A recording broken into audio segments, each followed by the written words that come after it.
The episode centers on the fall of Ba Sing Se, but the Season 2 finale of Avatar: The Last Airbender is really about choices. Nearly every major character is forced to make a decision that defines who they truly are. Some choose love, some choose power, some choose freedom, and one choice changes the fate of the entire world. By the end of the episode, the Fire Nation has achieved its greatest victory. Aang has suffered his worst defeat, and the heroes are forced into exile once again. Yet, beneath the tragedy lies the foundation for everything that comes next. The most heartbreaking moment of the finale is Zuko's decision to side with Azula. For much of the episode, it genuinely appears as though Zuko is changing. He saves Katara during the Dai Li attack. He opens up about his mother's disappearance. He tells Katara about the scar his father gave him. For the first time, he stops hiding behind anger and admits how much pain he carries. Katara sees that pain. In fact, she becomes the first person outside of Iroh to truly empathize with him. When she offers to use the Spirit Oasis water to heal his scar, it symbolizes something much bigger than physical healing. She's offering forgiveness. For a brief moment, Zuko stands at a crossroads. He can leave behind the identity he's been chasing for years and become someone new. Then Azula arrives. Instead of threatening him, she does something far more dangerous. She offers him exactly what he's always wanted: home, acceptance, a chance to stop running. That temptation proves too powerful. What's tragic is that Katara is right and wrong at the same time. When she accuses him of pretending, Zuko insists he really has changed. The episode suggests he's telling the truth. He genuinely has changed. He simply isn't strong enough yet to live with that change. Rather than embracing a new future, he falls back into old patterns. His betrayal hurts because we see how close he came to making a different choice. While the finale is filled with tragedy, one of its most triumphant moments belongs to Toph. After discovering that her mother drugged her and locked her inside a metal cage, Toph finally realizes something important. Nobody is coming to save her. For her entire life, people have treated her as fragile because she is blind. Even her mother claims she's only trying to protect her. But protection has become another form of imprisonment. Toph's breakthrough comes when she senses the traces of earth hidden within the metal itself. By manipulating those impurities, she bends metal for the first time in history. This is more than a cool new ability. It represents Toph completely rejecting everyone else's limitations. The world says metal cannot be bent. Toph says otherwise. Her parents say she needs protection. Toph proves otherwise. The moment is symbolic of everything her character stands for. She doesn't merely overcome obstacles, she changes the rules completely. Long Feng spends most of the season believing he's the smartest person in the room. He controls the Earth King, he controls the Dai Li, he controls Ba Sing Se, or so he thinks. The finale exposes the flaw in his entire worldview.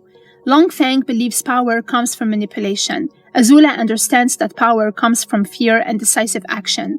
While Long Feng spends months constructing elaborate political schemes, Azula conquers the city in days. His downfall is almost poetic. After controlling everyone else for so long, he finds himself completely powerless before someone even more ruthless than he is. When he's forced to address Azula as princess, it marks the end of his reign.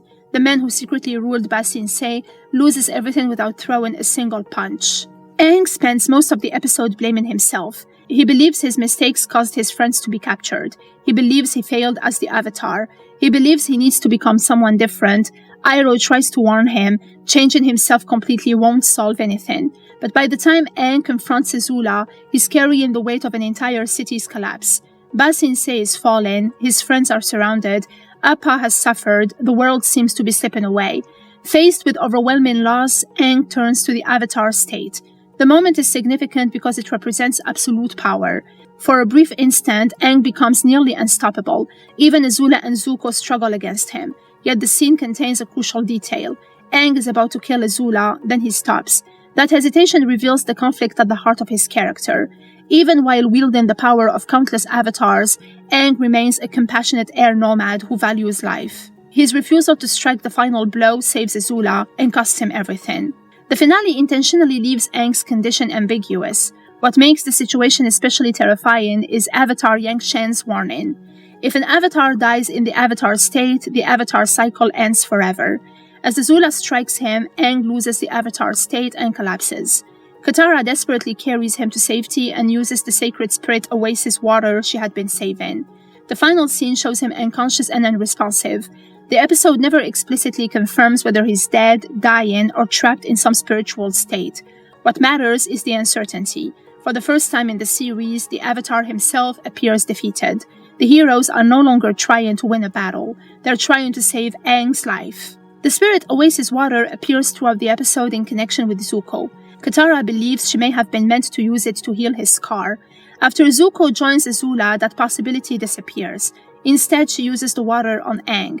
This creates an interesting contrast. Zuko rejects the opportunity to heal, Aang receives it. One character moves backward, the other is given a chance to move forward. The finale strongly suggests the water will play a major role in determining Aang's fate, even though we don't immediately see the results. The reunion between Aang and Appa is one of the emotional highlights of the finale.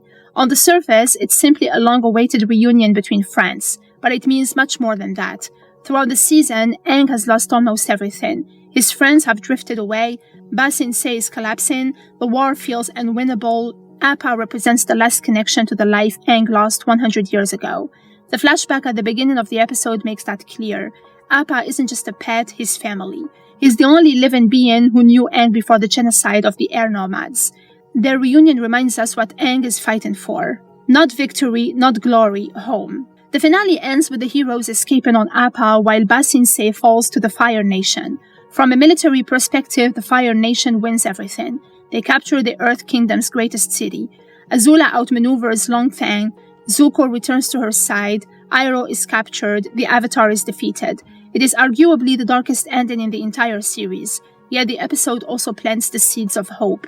Toph discovers metalbending. Katara and Aang repair their friendship. Appa returns home. And despite his betrayal, Zuko's conversation with Katara reveals that there is still goodness buried beneath his anger. The finale ultimately argues that victory and defeat are not always permanent.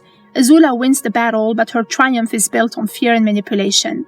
The heroes lose almost everything, but they leave with something equally important: growth. As Appa carries them away from the conquered city, the future has never looked darker. But for Avatar, darkness is never the end of the story. It is the moment before the dawn.